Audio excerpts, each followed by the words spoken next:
Hey guys, how's it going and welcome back to the channel. I did a little bit of adjusting on the Singer 66. I just wanted to see if I could get a little better result than I got yesterday trying to stitch some heavier fabrics. And I got a fresh piece of this ballistic material for handbags or whatnot. And I've got 4 layers of this, and it ended up, I checked it, it's 2.40 millimeters thick. Ended up getting a good stitch on that. And I should talk about what I changed here quickly. I did change the thread. Let me bring it over here. It is a B92 T90 nylon. And it's the same needle, size 16 needle, and I loosened up the bottom tension just a little bit more. I mean, just a tiny bit, but the biggest difference I did was up here on the upper tension. I didn't feel like we were getting enough upper tension to pull that bottom thread up the right way. And I started thinking about the industrial machines, how they have several of the spool pins with holes in them that you can candy cane your thread through to pre-tension it before it goes through the main tension on the industrial machines.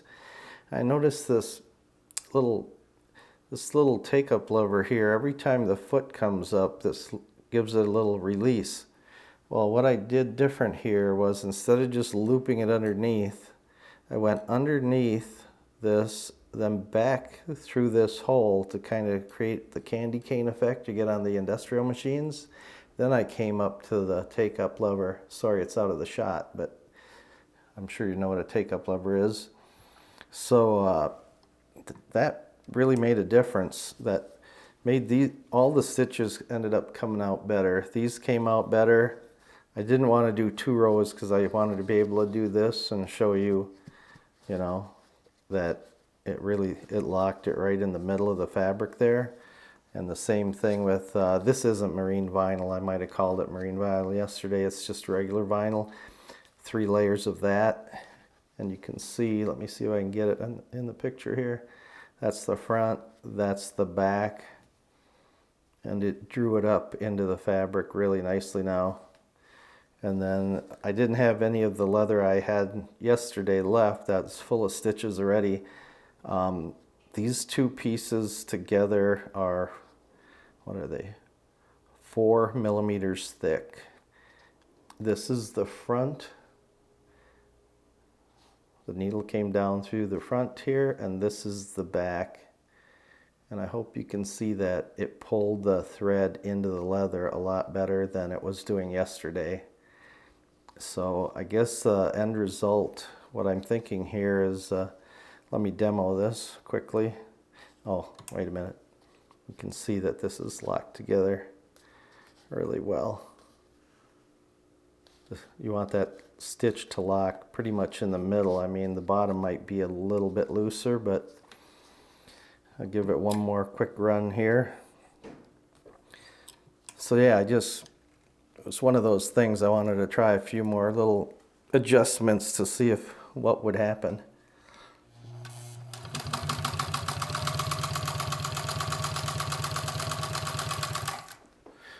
And I think this leather, it might be a little bit thicker than the stuff I was trying to work with yesterday, but it's a little bit softer too. So, okay, there's the front. This is just a regular size 18 needle, sorry. It's an old Kenmore needle I had. They must have sold a lot of 18s back in the day. So if you had an 18 leather needle, that would actually kind of cut the leather when it goes through instead of just poking a hole. But there's the front. This is the one I just ran, this bottom one. And there's the back. And see how it actually pulled it up into the leather a lot better by doing this little trick right here where I went under this and then looped it back through the back side. Just so this, when the take-up lever pulls up, it has to pull just a little bit harder. And I left my upper tension the same as yesterday. I'm right on about an 8. So that made, in my mind, that made quite a difference. I'm happy I tried that. It's funny, I've known about these machines all these years and I've never tried that before, because typically if I want to sew something heavy, I just put it in an industrial machine and do it that way, but not everybody can afford one of those big machines. The prices are getting pretty high on those. So, and if you're just doing, want to do some repairs on your own and you don't need a big machine like that all the time, you just don't want to invest the money in one.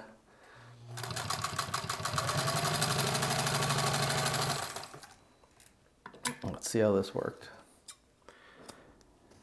Okay, there's the front. That's the 2.4 millimeter thickness, 4 layers. And there's the back.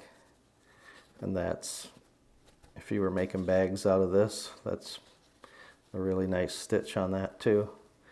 Okay, well, as always, thanks for watching, and we'll see you in the next video.